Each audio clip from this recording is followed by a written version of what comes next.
Masih bersama kembali dengan saya di Spirit Minds Power, ya. Oke, kali ini kita akan membahas tentang satu atau yang bikin cukup menarik, ya. Karena kemarin saya ketika membuat penjelasan di live streaming dan juga di studi tentang LOA, saya menyebut adalah the law of alignments, ya. Saya mengatakan begitu, ya. Ada yang protes, ya. Lupakan, ya. Yang benar memang yaitu law of attraction, ya. Kalau nggak tracks, kenapa kita membuat impian? Ya, saya menghargai pendapat kalian semuanya kok. Tapi saya kan juga punya pendapat sendiri. Kenapa? Coba, kenapa? Karena saya punya dua alasan sebetulnya. Kenapa saya menggunakan dua alasan ini?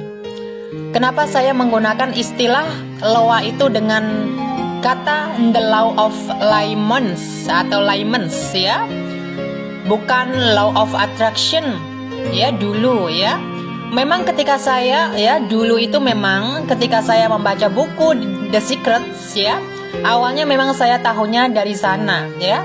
Kemudian saya coba gali lebih jauh, ya. Law of attraction adalah hukum ketertarikan, juga keterkaitan. Artinya kita mau menarik, kita mau mengetrack sesuatu yang ada di dalam kehidupan semesta ini agar terjadi dalam kehidupan kita sesuai dengan apa yang kita inginkan. Nah, ya, ada dua alasan kenapa saya lebih menyukai istilah the law of alignments, ya. Nah, sebelum saya menjelaskan, ya, tentang dua alasan itu, kita akan coba bedah, ya, tentang the law of alignments itu apa. Alignments itu kalau misalkan kita cek, ya, kita searching di Google Translate atau di Google, ya, itu ya artinya adalah keberpihakan, ya, kesejajaran, ya, hukum keberpihakan, ya. Jadi jika itu kita sebetulnya mau menselaraskan, ya, bukan mau menarik sesuatu. Nah, atas dasar itulah kemudian saya lebih suka menggunakan the law of alignments dibandingkan the law of attraction. Jadi alasannya dua.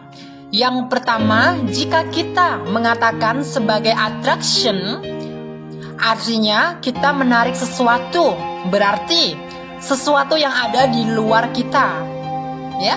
Sesuatu itu harus mengikuti yang kita inginkan, kan? Gitu kan ceritanya? Atau segala impian kita. Bahkan cara-caranya kadang kita terus berpikir bahwa harus seperti itu yang kita inginkan,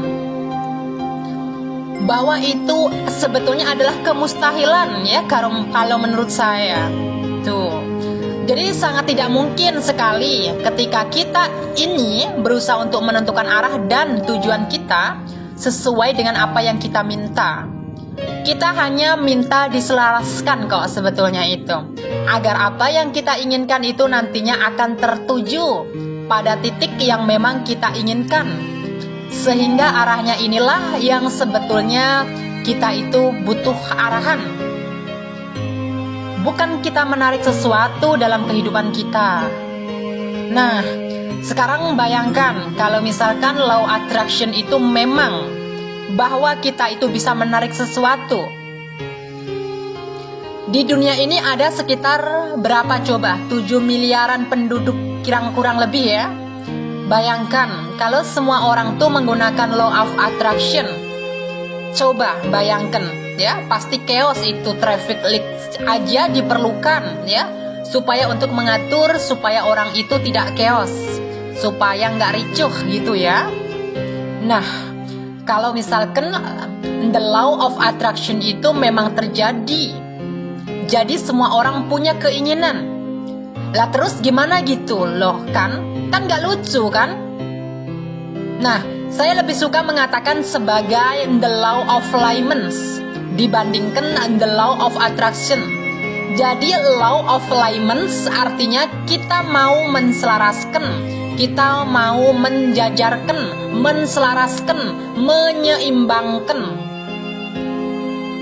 Dan yang kedua, alasan kedua kenapa saya menggunakan the law of alignment ini adalah sebuah sikap sebetulnya, ya. Ini sebuah sikap sebetulnya. Ketika kita mempelajari NLP, ya, ketika kita mempelajari NLP, bahwa setiap kata atau statement atau quotes ya, kutipan ya, bahkan meaning dari arti dari satu kata saja itu akan berpengaruh pada perilaku kita. Kalau misalkan kita mengatakan attraction, berarti kita seolah-olah memaksakan diri kita untuk agar semesta menuruti keinginan kita. Padahal aturan di loa kan gak gitu, ya kan? Kita harus mengikuti sebetulnya arahannya mau kemana.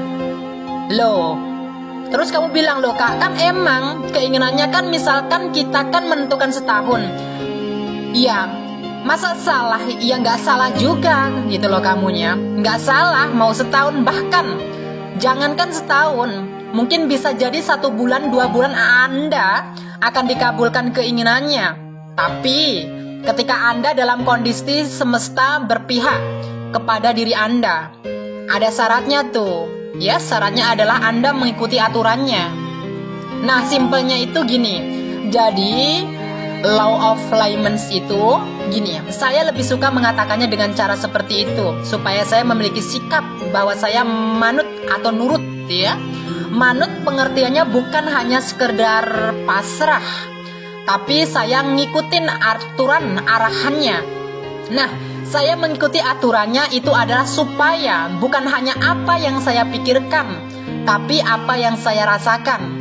Bahwa sadar saya akan mengarahkan harus ngapain, ya. Misalkan hari ini, ya. Misalkan hari ini saya melakukan ini, hari ini saya harus kontak ini. Nah, itu adalah sebetulnya sesuatu yang bagaimana semesta berusaha berhubung, berpihak terhadap kita, ya. Memiliki koneksi dengan saya, memberitahukan saya, "Tah, kamu harus ke sana supaya nanti kamu seperti itu." Semuanya itu ada polanya. Bukan berarti bahwa ketika Anda menggunakan konsep punya satu pola, terus Anda terus ingin 1 miliar gitu, terus kemudian besoknya kecebuk ya, jatuh di depan rumah kamu 1 M. Nggak gitu aturannya. Menjadi 1 miliar itu mungkin polanya bisa berbeda-beda loh setiap orang itu. Dan pasti punya cara, punya pola yang berbeda-beda. Sehingga saya punya penjelasan juga yang lain. Bahkan ada mantra-mantra khusus yang super duper mujarab mengenai mantra LOAN, the law of attraction, yang istilah lain saya lebih mengatakan the law of alignments.